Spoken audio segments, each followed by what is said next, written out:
Hey Cam.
Hey Eric, can you hear me?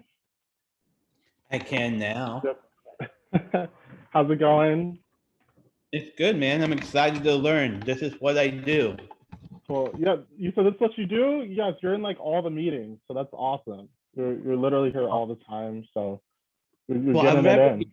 working, but like Cam, not like your customer experience is what I'm interested to see what you can teach me that I don't already put into practice.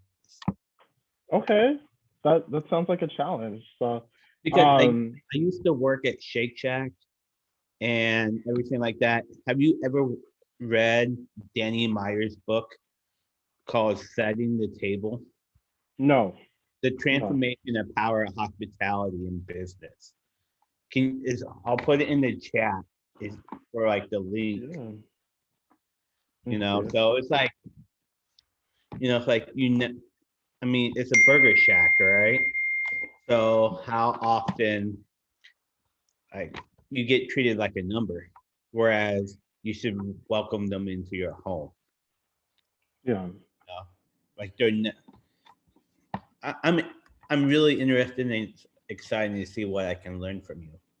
yeah. I'm excited to teach. It's one of those things where, specifically hospitality, you Mhm. have to make it your own thing.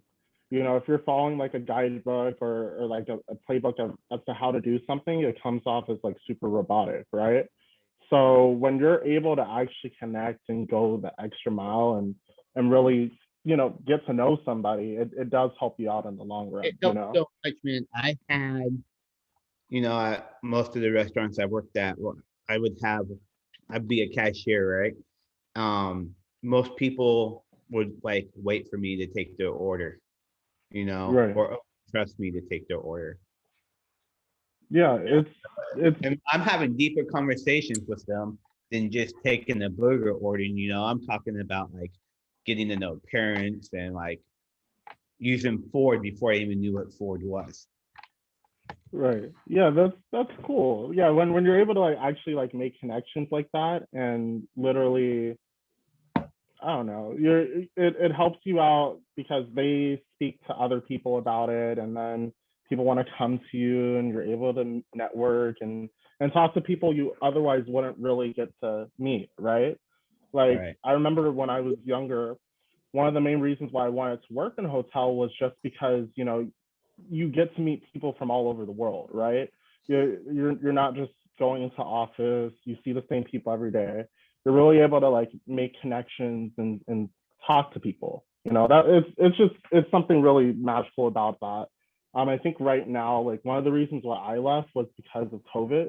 My hotel, like it was still open, but it was one of those things where it was like, it's not the same. We weren't getting the same clientele. We dropped our rates down super, super low. Um, it took the fun out of it. So I was like, you know what, I want to try something else. And I'm here now, and it's been great. But it's I don't know. You, it's definitely a really good business to be in, and you learn a You, lot of people skills that way. you said you worked at Marriott, right? Well, I worked with the Marriott affiliated hotel. So I worked with Aloft Hotels, which Okay. was originally Starwood, and we're linked to All W Hotels, the whole thing. But we're under the Marriott umbrella. I like the W Hotel. W's are nice. They're like Yeah. super bougie, very Yeah. colorful and luxurious. They're pretty Yeah. cool, you know? My old boss would only stay at W hotels. I always had to book him at a W hotel. You know what? Then your old boss has good taste. They're super expensive though, but he has good taste. You know? So that's cool. Jenny, are you like a brand new agent, or how long have you been with us for? I just started like during COVID. Oh my So gosh. So you're still sort of new because it hasn't been a full year yet for you. But I know, welcome. like probably July of last year, I think, around or June maybe. July or June. That's honestly, I feel like COVID is such a good time to start something, just Yeah. because you're sort of getting the brunt of it. So if you're able to like get like if you're able to get past this, then I feel like everything else in the future is super easy, right? Mm-hmm. So Mm-hmm. that part's good. Obviously, the market is sort of crappy in terms of Mm-hmm. inventory. There's not a lot of that right now, Mm-hmm. but if you're able to still make sales and again, this is what this class is about: connecting with people. Mm-hmm. When those doors and those gates open up, it does go. You'll be able to make those connections a lot more easier, and hopefully people will want to come to you to possibly sell their house or find a Mm-hmm. house for them. You know. Yeah, that's where I'm at is how trying to get to know people or get to meet people during COVID is kind of difficult to start build if you don't have your clientele already.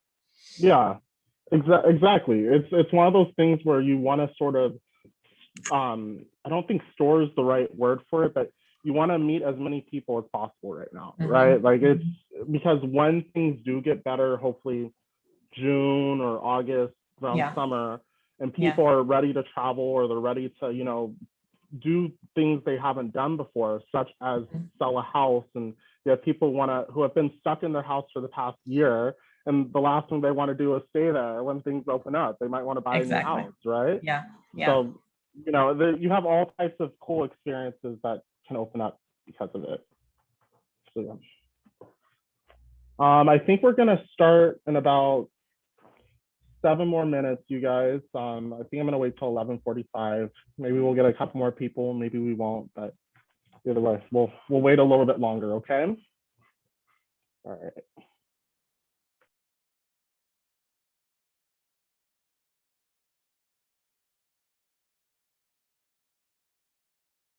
How's everyone doing? Okay. I think maybe I'll go like make lunch really quick while It's a good idea. I'll be right back. That's exactly what I'm gonna do. Do something real quick too.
All right. Are y'all still making lunch?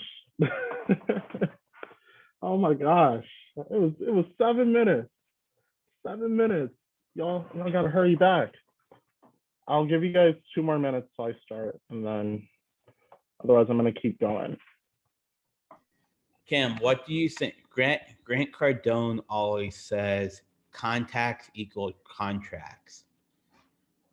What do you think about that? That's how you go about it, right? Right. It's one of those. Yeah, sure, you can know as many people as possible, but it sort of goes back to what I was saying earlier. If you don't know those people and you're just giving them the most generic, pitch, and what's the point of that? How are you standing out as an individual, right? And yes, it's great to know people, but imagine, let's say you go the extra mile with somebody. Just imagine how many contacts they might have, right? And how you could grow. Thing, right? Is he saying contacts equals contracts? Which you know the people who know the right people, and you treat them like you actually get to know them, right? Then it should turn into more money or whatever you're looking for, right? Yeah, no, exactly. Yeah, it's what like it. Yeah, I think that's the right way to go about it.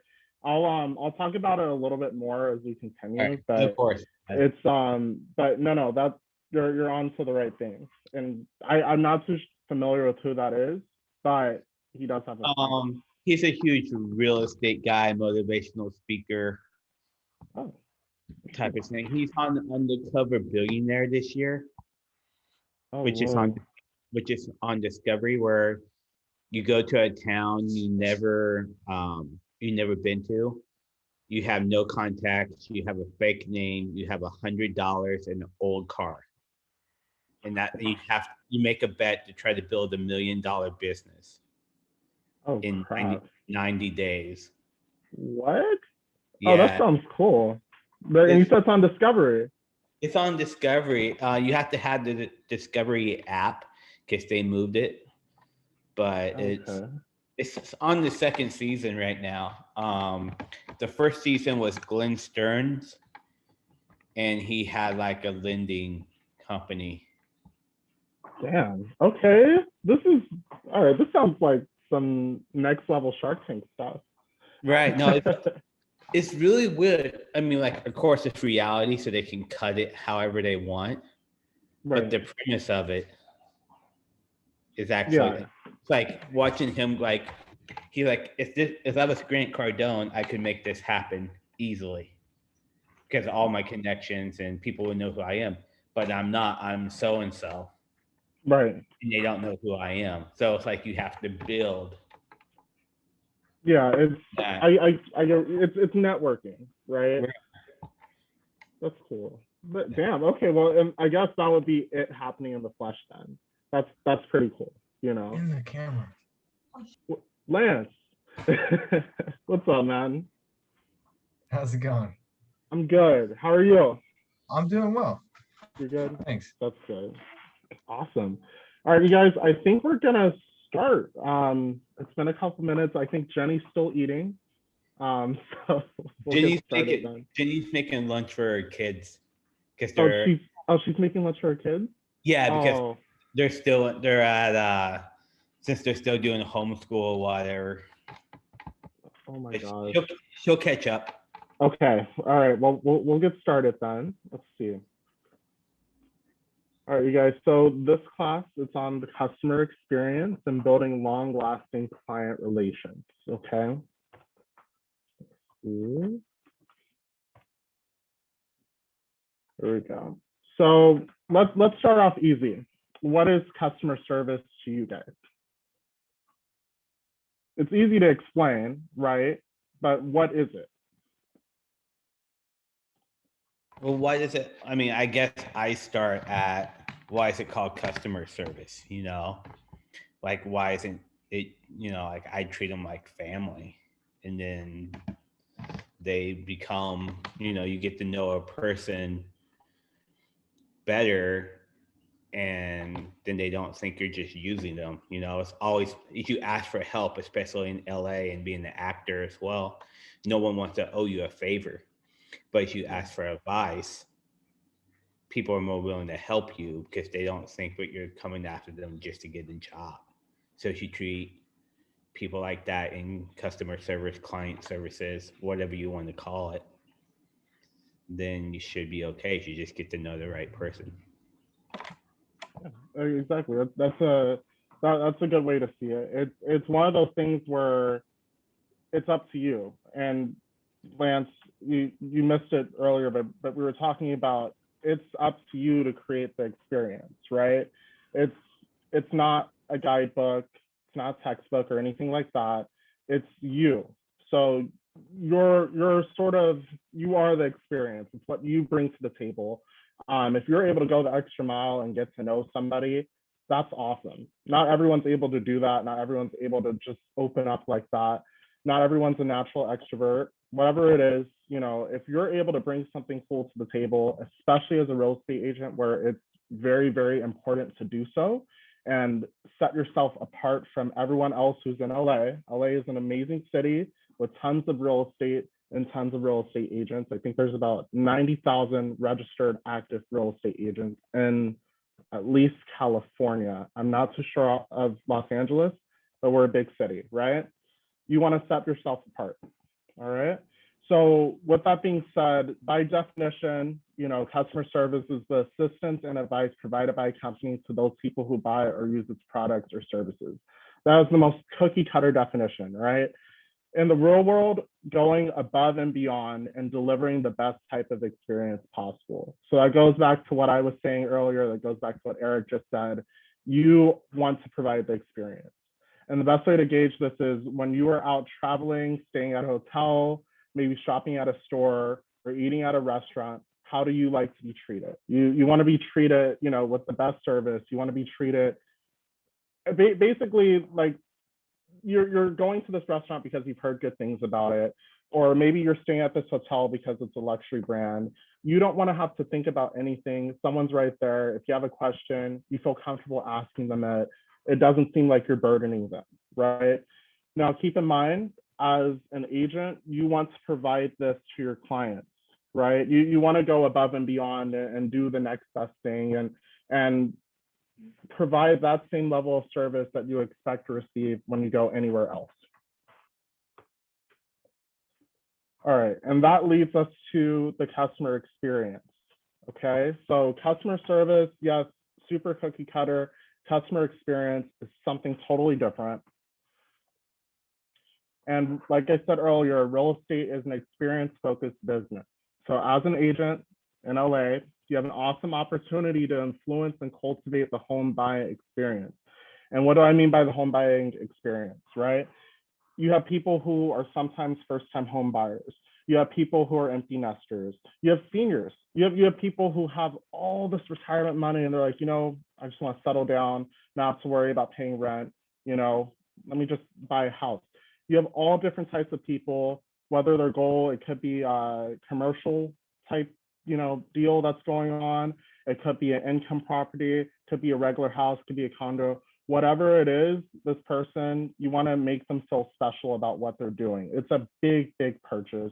It's for some people, it's their only source of actual income that's hard and it's theirs, But like, for example, a car depreciates the minute you drive it off the lot. You just lost $500 the minute you turn the car on, sign that lease, $500 lost, right?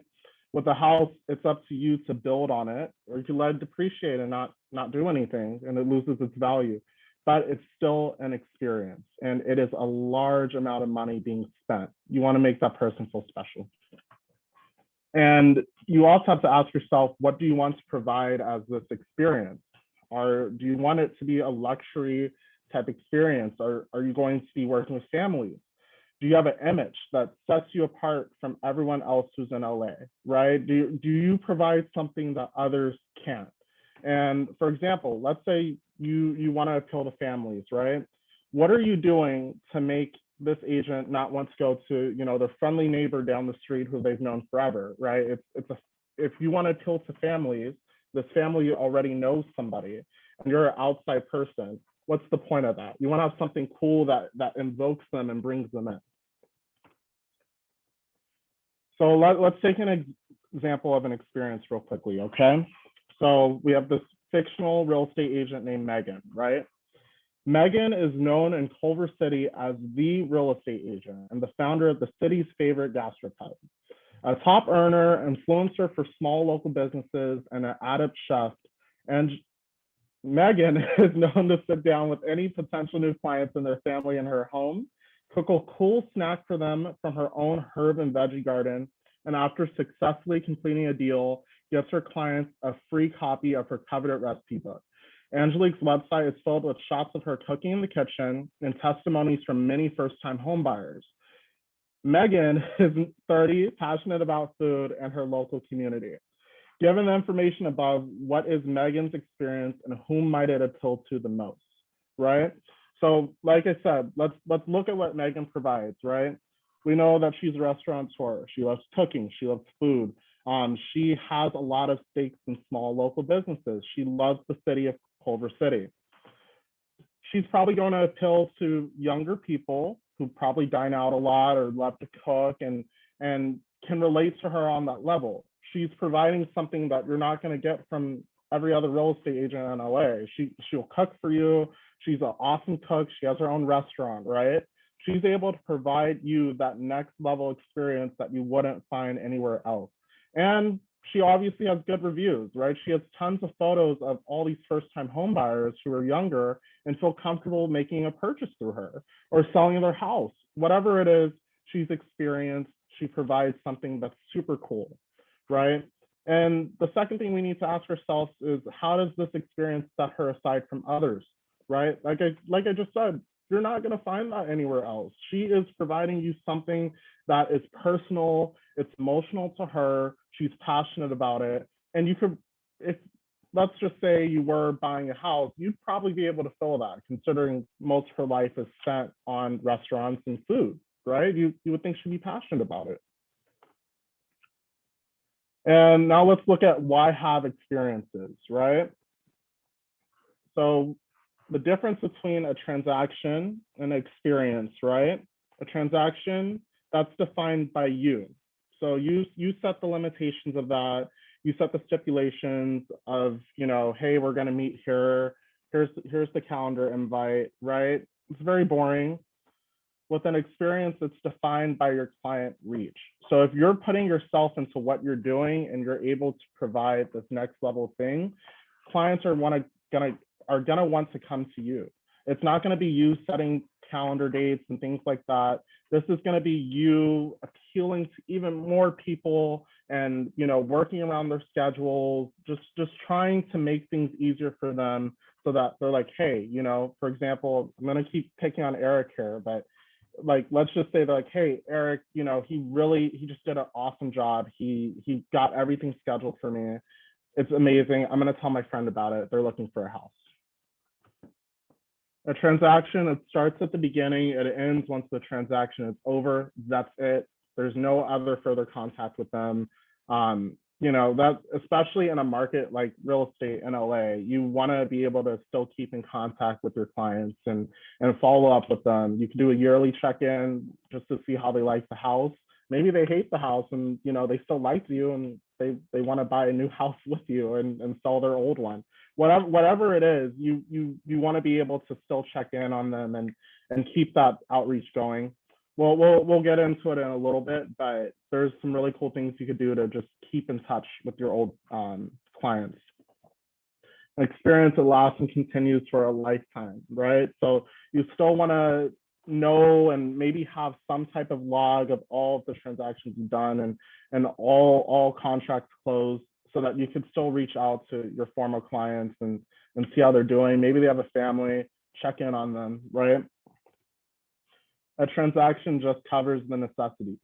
So you're not going above and beyond. You're providing a solid brokerage. We're with Keller Williams, so you're providing a name brand, right? That's all you're really providing. You're providing the sense of comfort of buying a home through a big real estate company. That's it, right? The person feels safe doing that. With experience, it does that, and it also connects emotionally.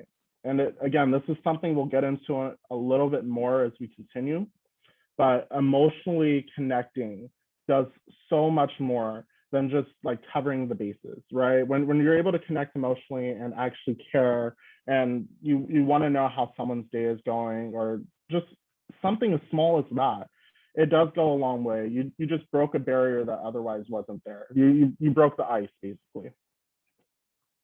Like I said, transactions, they're cookie cutters. It is what it is. Experience is personalized. You can own this and you make it yours, right?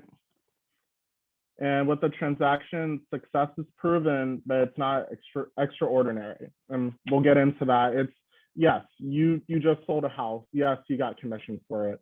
Wonderful. But is that where it stops? Are they going to tell other people about it? Or is your name just going to be like, oh, they sold my house. It is what it is. On to the next thing. Going to go about my life, right? With experience, yes, the success is there, it's proven, and it's also extraordinary. You see it by the referrals that come your way time after time. So you'll, like I said, real estate, it's a word of mouth business. When you're able to really connect and you have people saying, oh my gosh, you know, Eric, he did such an awesome job of selling my house. And I feel comfortable telling, you know, my mom about this. And you know, I know she was looking for a place in Marina Del Rey. You know, I'm gonna refer her over to Eric. He did an awesome job. I know he'll take care of her, right? So the next thing we're gonna get into is defining your client reach. So defining your client reach. Who are you trying to attract? So the first thing you need to do is you need to look at your market. You need to look at the average price of homes in the market that you wanna market yourself towards, right? So for example, what works in Hawthorne isn't going to work in Marina Del Rey, right? Hawthorne is a completely different market from Marina Del Rey. Yes, it's a tech industry market in Hawthorne, right? You have SpaceX over there. You have the Hawthorne airport. It's all of that's over there. There's also some not so great parts of Hawthorne too.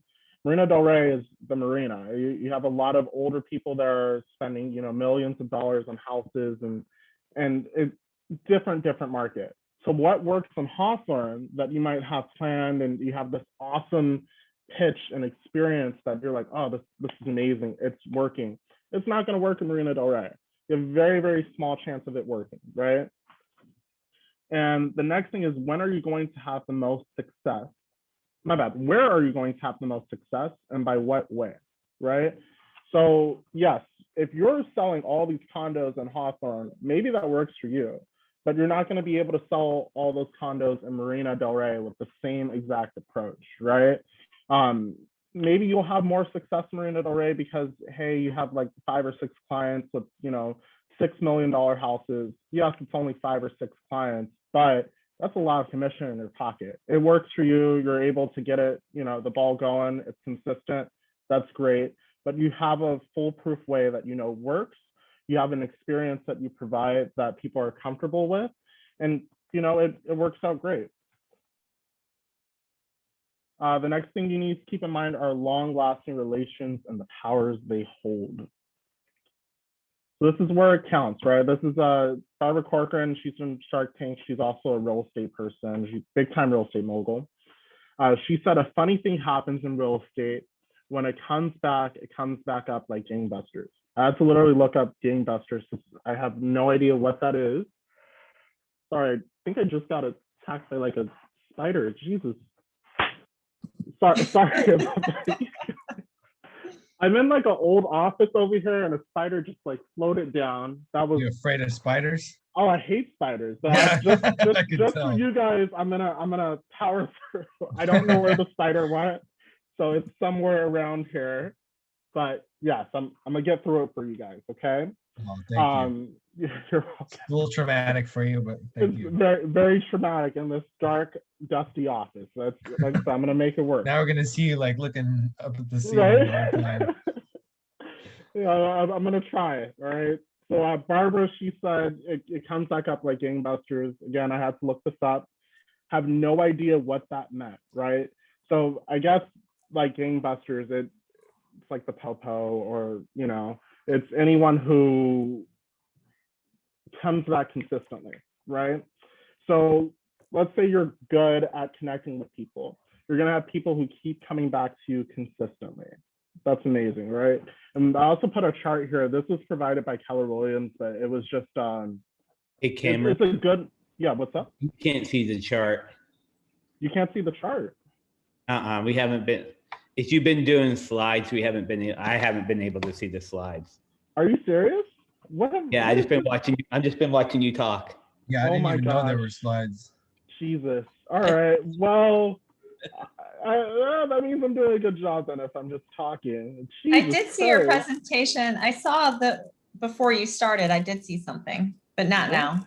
What happened? Okay, now I'm like, now I need to know what is going on with this. Let's see. There we go. Are you guys able to see it now?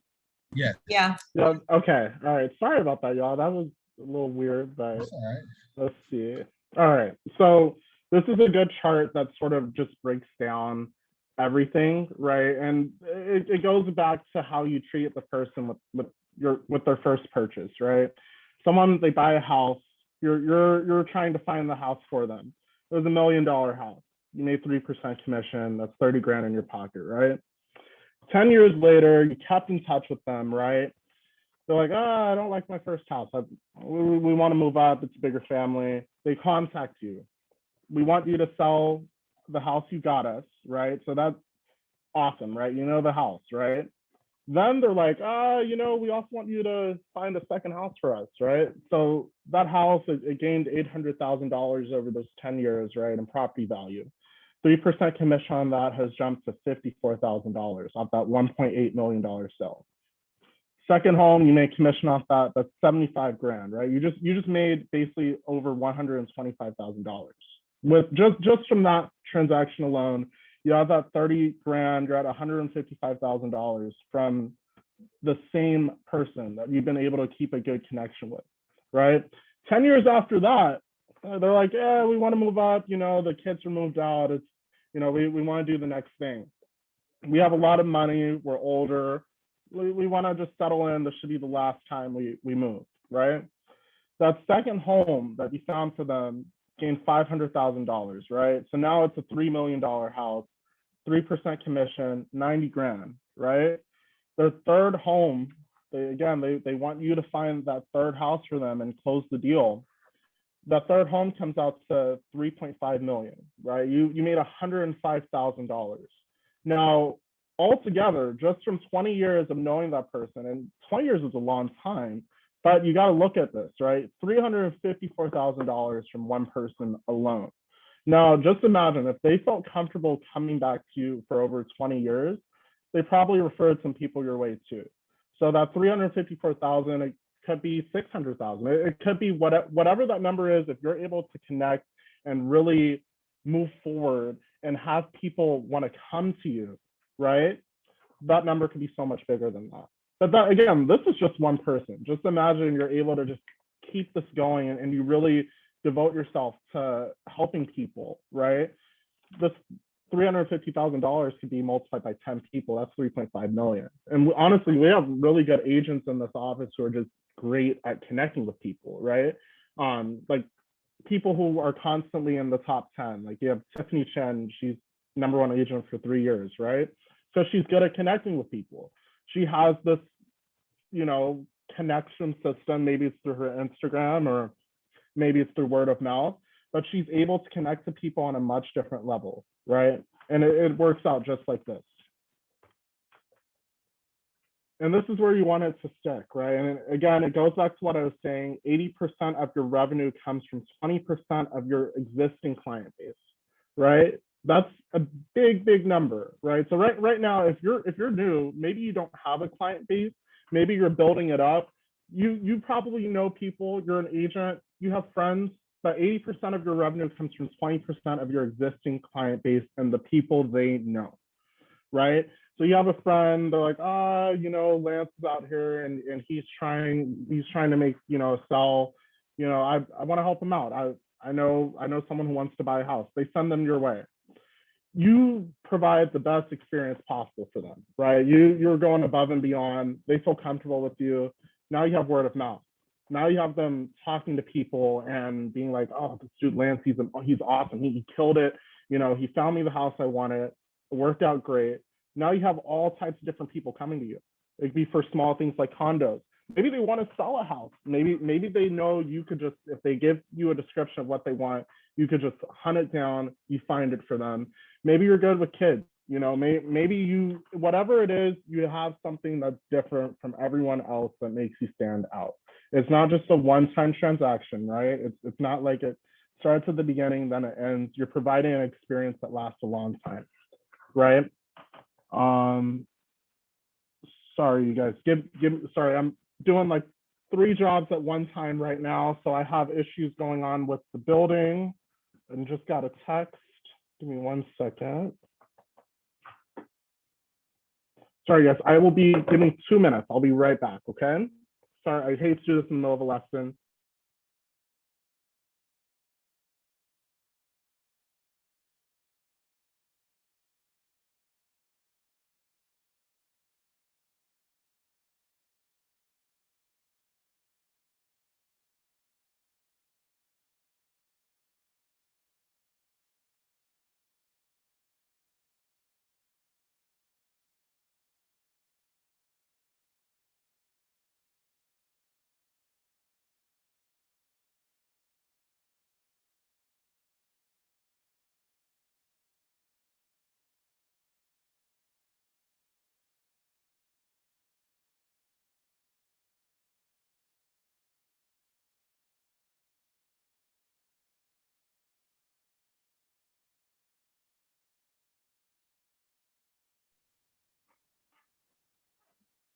All right, you guys.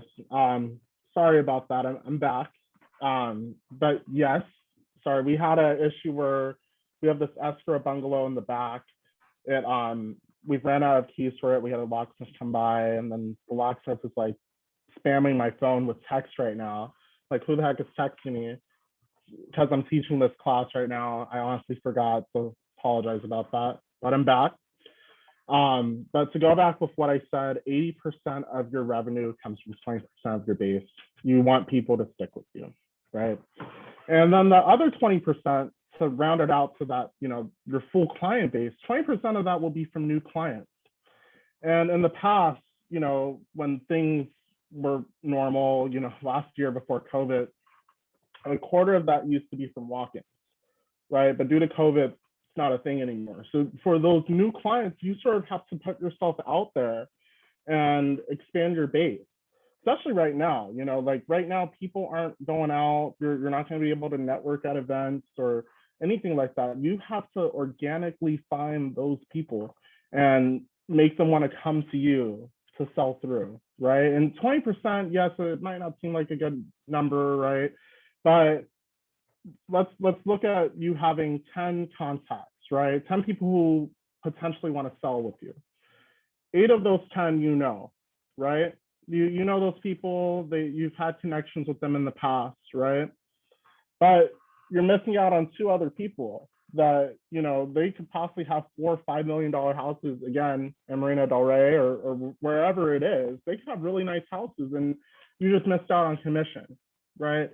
Just keep it in mind. You always want to stay on top of your game. Don't just be comfortable with people you know.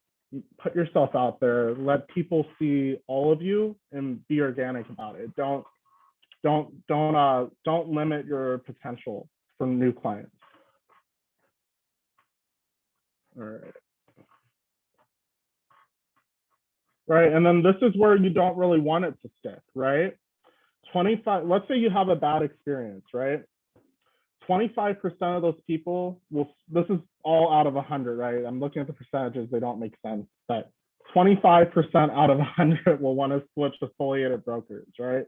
So maybe they don't even want to work with Keller right? Just because the experience they have with you is so bad, they want to go to Remax or they want to go to some mom and pop shop, right? They don't want to have any affiliation with Keller Williams.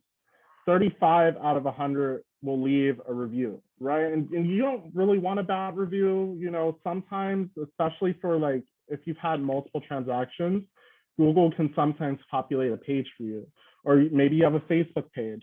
Whatever it is, you don't want people to like find your page and leave a bad review, especially since you're not a full business that has, 100 something reviews. You are yourself, right? You are your own business, right? If you have 2 reviews and one of them is bad, it's going to show 3 out of 5 stars, right? And people aren't going to be looking at the reviews. They might type your name and they see 3 stars come up. They won't see how many reviews you've had, but they see 3 stars and like, yeah, it sounded like they were great, but he doesn't seem as qualified as I thought he was. 19% of those people just lose trust with you in general. So this could be some people this could be people just who are brand new. But imagine, let's say someone loses trust with you, right? They can go on and tell other people about that. And again, you're just losing out on potential clients. It's a ripple down effect. It's not like that one person. People easily have Instagram. People go anywhere and say something, right? It's not just that one person. And we'll just round up to 60%. 60% of those people that you have a bad relationship with, you have something went wrong with the deal. Maybe you missed an appointment, whatever it is, they don't want to have any other contact with you. And that's one of those things where it becomes a transaction, right? You close the deal for them, that was it. You just missed out on tons of potential that could have happened because of, the cool experience you could have provided. Instead, you provided a bad one. You just lost out on potential business. All right, and we're gonna look at the next part, which is emotional connection. Again, a huge part. Lasting relations happen through emotional connection. So first-time home buyers are more likely to become repeat buyers and decide after an emotional connection is made, right? So let's say, again, you're just having a transaction. It's not an experience, right? You're just providing the bare minimum, right? If you're doing that and someone's buying their first home, which, like I said, it's a huge thing. That's a lot of money you're putting down. It's, for most people, it's the biggest purchase they've ever made. If you're providing the most basic, most boring, most general experience for them, right, for such a big occasion, how are they going to feel, right? If they're going to be like, oh, I feel like I'm just a number. I'm just more money in that person's pocket, right? That makes them feel bad. In the end, if you don't feel bad about it, that's your own problem, but you should feel bad. It's a big purchase that's being made. That's not every day, right? Consumers have options, and first-time impressions are everything. And this is big, right? Let's say, and there's an example about this, but let's say you're running late, right? It's your very first time meeting with this person. Right now, everything's online via Zoom. You just don't show up to your Zoom meeting, right? How would you feel if you were in that person's shoes, right? And this is your very first time meeting. You took time out of your day to talk to them about what you want, what you're looking for, right? How would you feel if the person didn't even bother to show up, didn't say anything? You're just waiting in the Zoom lobby for like 20 minutes, right? You're just like, where's this person at? You're texting them, no response. The first impression's ruined. Again, it goes back to that 60% number I was talking about. They're not going to want to talk to you in the future. The next thing is give the consumers what they want, not what you want. Yes, you're delivering a service and you are a business, but real estate is truly a business where the customer comes first.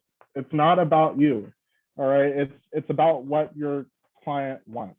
It's about providing the best thing for them.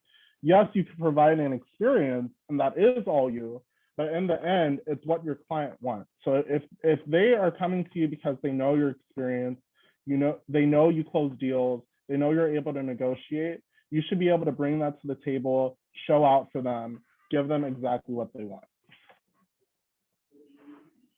And the next thing is, regarding your experience, you want to personalize it. So make it personal, make it you.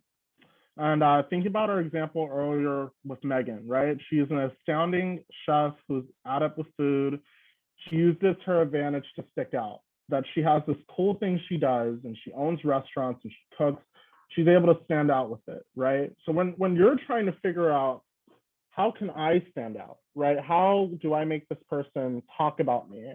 And I want to connect them on a more personal level. It's not easy to just connect with people out of the blue, right?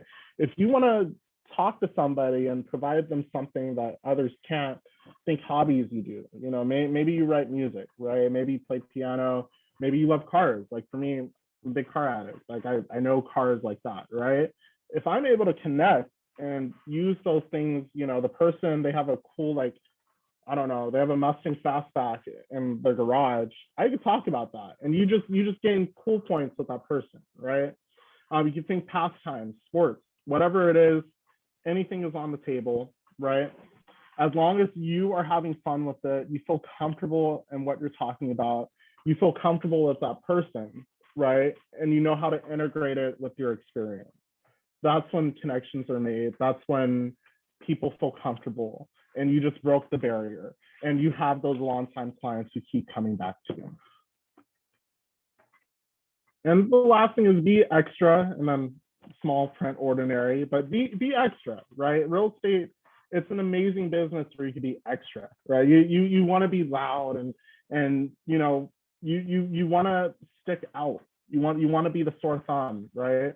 Like I think Joey Sakovic, the head of this branch, I think he's honestly a good example of that. Just because you look at the dude is crazy hyper, he's all over the place, he's fun, but that's how you stick out, right? He's authentic, he's himself, it helps out, right? People are gonna want to recognize him and they want to work with him. Like I remember I was watching, do any of you guys like watch TikTok or know any like viral videos, anything like that? I Yeah. see Joey's TikTok Oh, Joey has a TikTok? with him and like his daughter. Oh my gosh. That's hilarious. Like I didn't even know about that. But now I want to see it because it sounds crazy.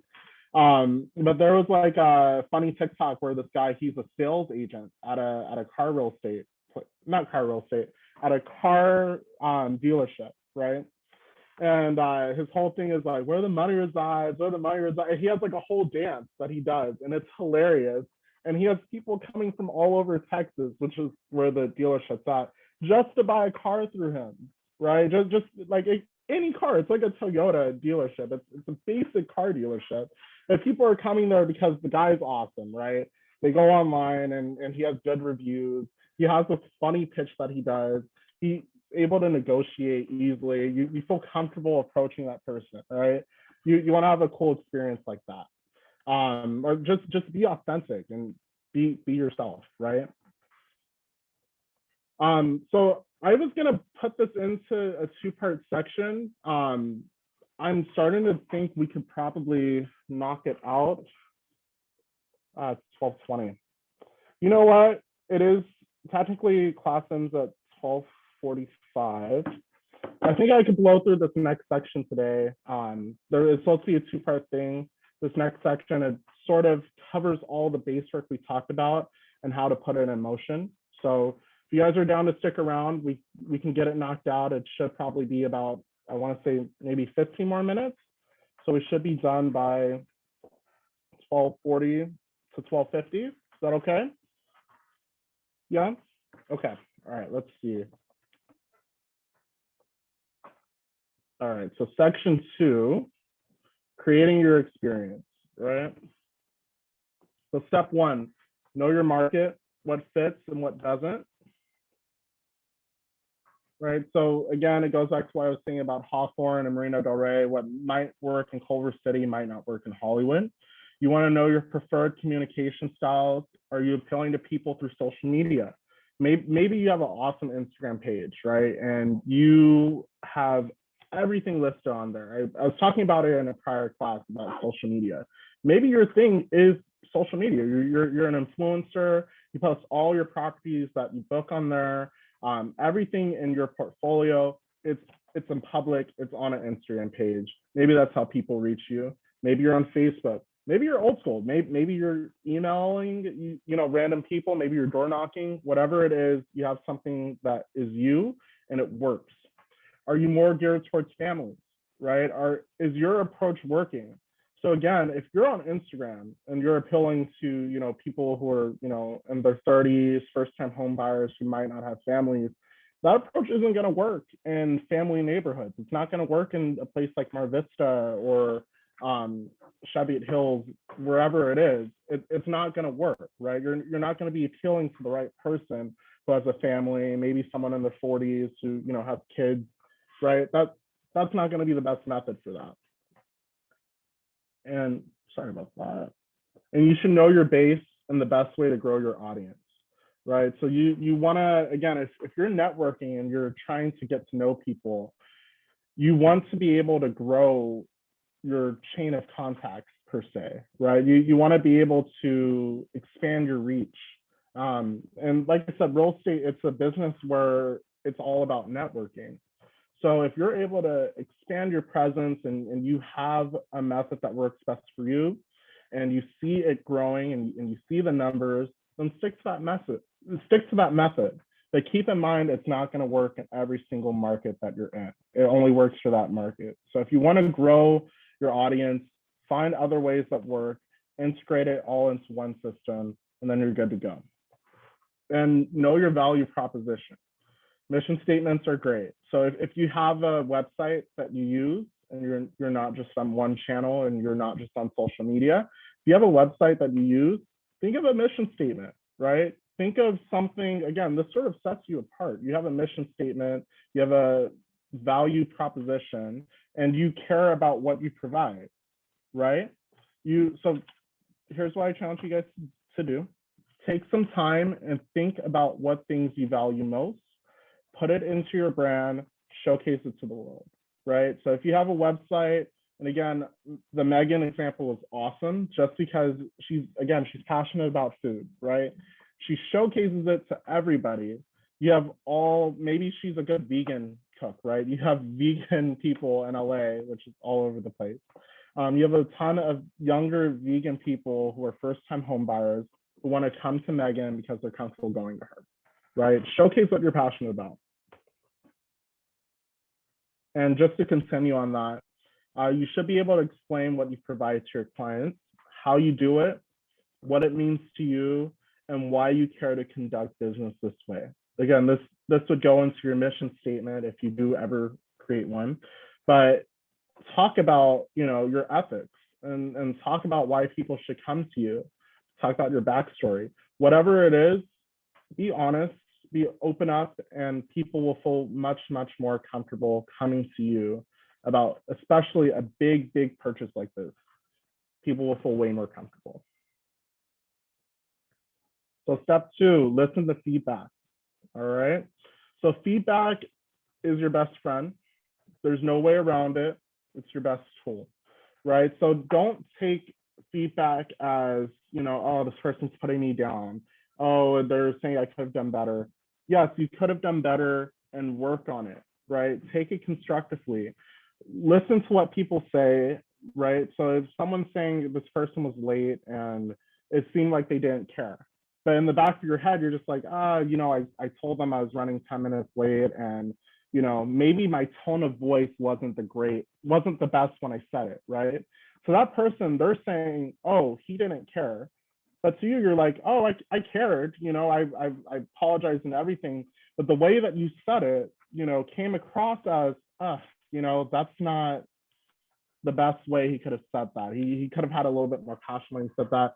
He could have sounded more concerned. He could have had more empathy. Whatever it was, you just sort of missed the ball on that. And you could change your tone and work on it. But again, it's constructive criticism. It's not a put down. It's saying you could have done better. Take a look at yourself. Ask, hey, could I have actually done that better? Could I have said that differently? And, you know, for the next time something like that might happen, keep it in mind and it might work out better in your favor. And like I said, your clients have a voice in many different ways. So this could be through third-party review sites, right? So this could be through Yelp. We have some agents here who actually have Yelp pages. So if someone is, like I said, you're big and you're selling all these different types of properties and you're into commercial and condos and houses, you might have a Yelp page, right? People could always go on there. They could always go to you in person and tell you, hey, you know, especially if you know the person, if they see you in passing, they're like, oh my God, you know, my friend who I referred over to you, they said that, you know, you just didn't have the best attitude, right? They could always come to you in person and say that. Social media, people can leave posts, people can DM you. It's so easy to just find someone on Instagram and be like, hey, you know, this happened and we love the house, but you were just, you weren't communicating with us, right? And networking, right? It all goes back to networking. You know, this is a word of mouth business. You don't want people to throw your name out there with a bad connotation and then have it spread. And then you lose business that way. And you also should find a tool to measure these responses in ways that you can mold / change your experience to better anticipate client needs, right? So like I said, I come from Marriott. So something we did just as a corporation, we had a website called Medallia. And Medallia, it let us basically send out reviews to every person who checked out. So everyone got one, right? It's up to them to fill it out. And we noticed usually the people who would fill it out either had a good emotional experience or they had a bad emotional experience, right? So if you have emotion on the table and something, you know, you connected with that person either in a good way or a bad way, they're going to leave a review. And those are honestly the best ways to measure what you can change, what you can improve on, what you should keep doing. Because like I said, those are the people who care, right? So let's say I'm eating somewhere and there's hair on my food and it's super gross, right? I'm just like, oh, it's disgusting. Then I tell the waiter about it and he seems like he could care less. They say they're gonna fix the dish, they bring it out, it looks exactly the same, just without the hair. They don't do anything about the bill. I'm gonna be like, yeah, that was sort of crappy, right? I'm gonna go on to Yelp or TripAdvisor or wherever it is and leave a bad review. And it's up to the restaurant in that case to be like, oh, you know, they were right. Maybe we should talk to so and so and see what happened and how we could train our staff to better handle that and how we could train our kitchen to better handle that, right? It goes back to real estate. So in this case, let's say you send out a survey or, you know, one to every person who closes, you send them an automated survey, right? You find some website that does it. If you were so great that, you know, you're able to provide an experience, hopefully they'll leave you a good review because you're able to connect to them on that next level, right? If you just provided the most basic thing, right? Maybe they won't even say anything, right? Or maybe they'll leave you a 3 out of 5 or the most average looking review, or you had a bad experience and you didn't fix it. You didn't do anything to recover. That's when you have the issues that arise. That's when you get the constructive criticism. And if you're starting to get a lot of constructive criticism about the same thing, right? If you're starting to hear, oh, his tone was horrible, and you have 5 people who said that, then obviously the issue is you need to reassess yourself. You need to take a look and be like, how can I change my tone and what I provide so that it doesn't come across this way, right? But like I said, your clients are your best ways to measure yourself. This isn't a big company where you get an annual review, right? Or anything like that. It's up to you to figure out how am I doing and what can I do to change. So like I said, measure your feedback, find a tool that works best for you. Like I said, the example with Marriott, we used Medallia. It worked out great. We were able to measure our scores. We created benchmarks. There's tons of other things like that out there as well. You could always use Excel just to monitor everything that you have. So maybe you have a spreadsheet for Yelp, for a monthly spreadsheet for Yelp. Maybe you have a monthly spreadsheet for all DMs that come your way through Instagram. Whatever it is, you have a system that works. And something else that's super good too is engaging on social media. So if you have people, it doesn't even have to be any type of criticism. It could just be something like a question, or maybe you post something about a new listing and the person's like, oh my God, I love it, right? Just engaging and again, going that extra mile to not ignore that person, it goes such a long way. And you have someone who's like, oh, you know, I remember Eric and he responded back to my post.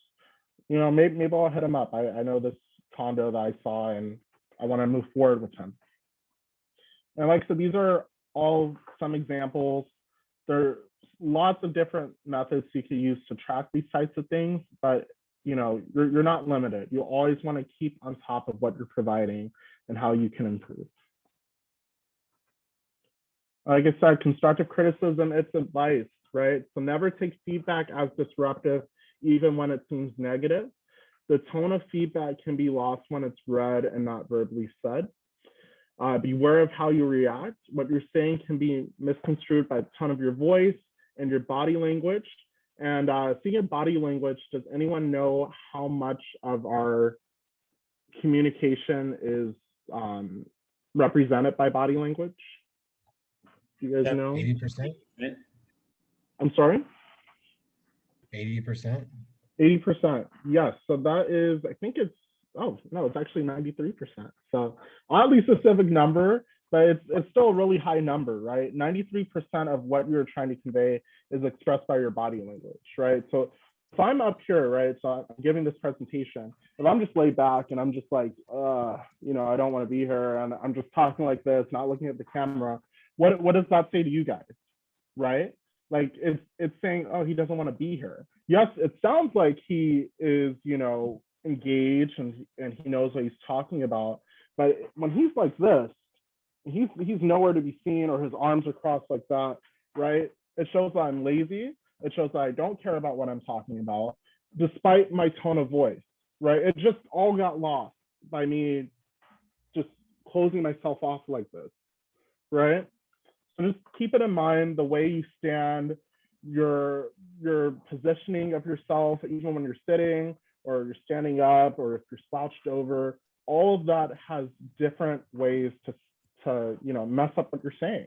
You want people to listen to you, right? By you looking non-engaged, just ruined it, okay? And like I said, recover before it escalates. So bad things always happen. Sometimes it's out of your control, but it's always possible to try and remedy the issue or the miscommunication before it escalates into something worse. And like I said, with real estate, when you don't have like hundreds of reviews and at one time, 2 or 3 star thing gets lost in the 10 5-star reviews you have, it's very important to try and recover and fix whatever that issue was before they leave a review, right? So something we used at Marriott was called the lease model, and it did help out a lot when you have issues like that. So listen to their issue, right? So let's say you're not communicating with them, right? You said you're putting all these deals down, you put in all these offers on different places they liked, right? But you're not communicating, and they tell you, they're like, hey, like, what's going on? We emailed you 5 or 6 different times, we haven't heard anything back, right? Now it's an issue, right? So you want to listen, you want to empathize and be like, something that always works. And keep in mind, imagine how you would feel in this type of situation. Something that always works is, yeah, I'd be upset too. So I'm sorry about that from my side. I don't know what happened. I take full accountability. I apologize. You want to assist, right? So you want to fix the issue that's going on. So you, like I said, if you're not being if you're not communicating with that person properly, right, and you're not being on top of emails, you're just ignoring them, fix it. It's not too late to actually fix that and find a way that works best for you and for your client. And that sort of leads into solve as well, right? You're solving the problem as it's happening. And the last thing you want to do is take accountability. Not the last thing you want to do is take accountability. You want to take accountability, but the last step of this is taking accountability. You want to hone in your mistake, say it's going to be a one-time thing. I'm sorry. Move on to the next thing. You just fix the issue. Maybe the next thing you could do is take them out to lunch or something. Just something that shows, hey, I care. Just something that's like not I'm brushing it off and it is what it is. You want to show that you care. And hopefully, like I said, it's your business. You're promoting yourself. You want people to come to you. Hopefully you do care about these types of things, right? You want to care about these types of things. It's you. It's not like you're working for a corporation or whatever. You're working for you. You are your business. Maybe you're part of a team or a group and you're representing them. But whatever it is, you want to take accountability and be like, yeah, that's not the product I want to promote. That's not the service I want to promote, and make it better. So let's take a look at an example real quick. All right. So Michael had a client he scheduled to see at 11 a.m. Monday morning. Come Monday, Michael is nowhere to be seen, and his client is out waiting by the front door of his office. She receives a text 30 minutes later from his assistant saying he's double booked and had forgotten to inform her prior. Right. So the consequence, let me move this out the way real quick. The consequence is Michael calls his potential client a whole day later, but at this point they have moved on to a different agent. His former client made it clear she would be going to Google reviews and letting others know about her experience. Michael decides to not do anything about this. His client leaves a review, and all possible networking and connections made by this client are now obsolete. Right? The anything that was there is now gone. So what could have Michael done differently, right? So the issue, it happened, right? It's too late to really do anything about it. You're not going to be able to fix it. The issue happened, right? The only thing you can really do in the future is not let it happen again, right? But the way it could have been fixed should have been handled way differently. Instead of having his assistant reach out, Michael could have contacted his client directly the same day to make sure, hey, it's a one-time thing, let's reschedule, I'm sorry, right? And Mike could have listened, apologized, rescheduled, could have surprised his client with lunch or maybe a personal note the next time he would have seen her, flowers, whatever it is. Michael could have also ensured it wouldn't happen again and follow through by showing up earlier than his client to any other appointment scheduled between the two of them, right? So he could have been like, yes, it's fixed, but I want to make sure it's never going to happen again, not just to you, but to other people. I'm going to show up early. I'm going to be here before you so that, I'm here waiting on you. You're not waiting for me.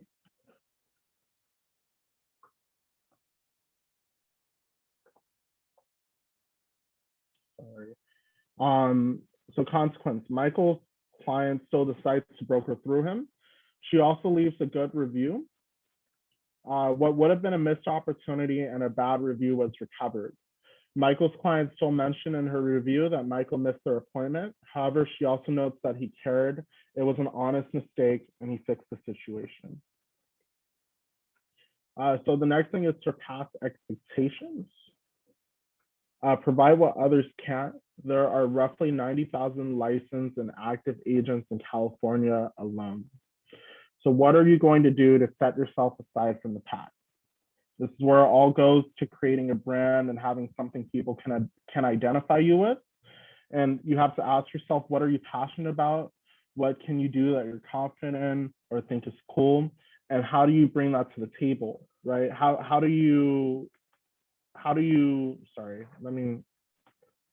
geez, there we go. So how do you find something that sets you apart from other people, right? And you also need to have an identity, finding your niche.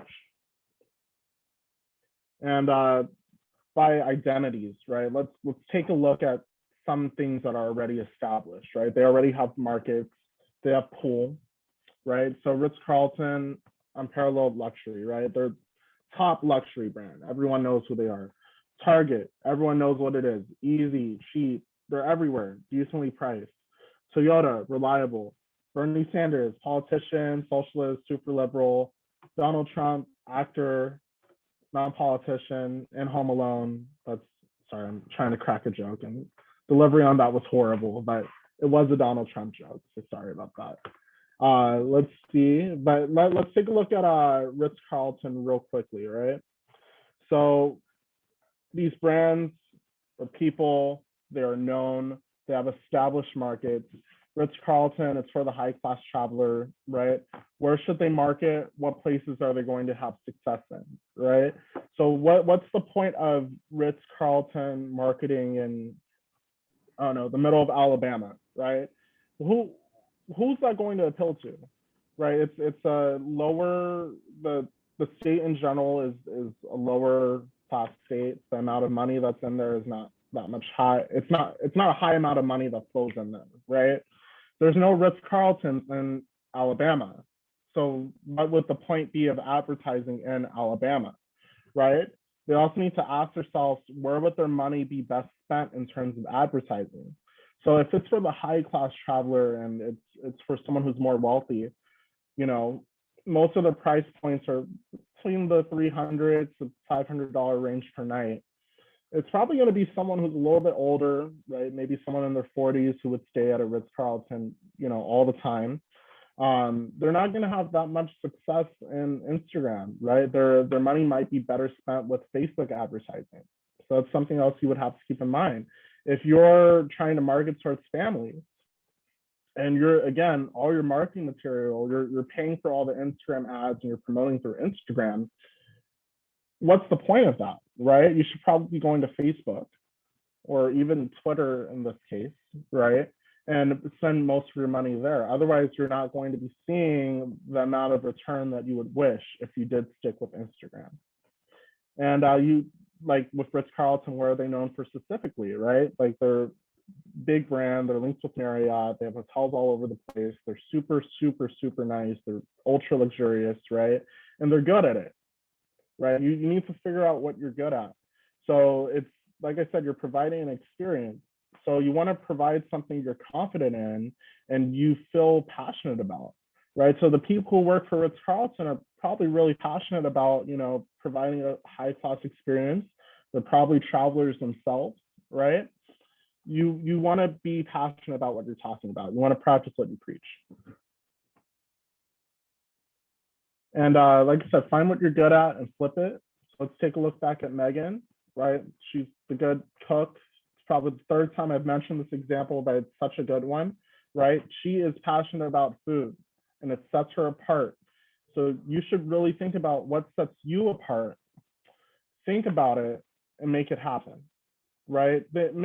Turn it in. So let's say you have a client scheduled for next week.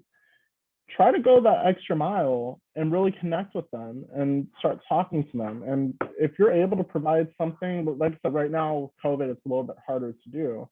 But if you're able to provide something that others can't and you showcase, you know, something you're passionate about. So for me, I'm a car guy, right? I have a project car. If I go to, you know, a client and it's just a whatever conversation and I see, you know, oh my God, they have a car as their wallpaper on their phone, right? Let me show them my project car, right? It's something cool. It makes you stand out. It's something that not everyone else has. Not everyone else has, you know, a Mustang that they're working on, right? It's your own thing that you could own in and flip it and make it yours. And then last thing, not the last thing, but one of the main things you need to do is sustain your relationships, right? So you've got it, now keep it. So you want to keep it rolling. There we go. So you want to follow up, right? So you've got a brand now, but you must sustain it. Remember, an experience is not just during the transaction, it lasts a lifetime. So you can harbor connections and grow your network. You want to provide an experience so amazing, it leaves your clients talking and wanting more.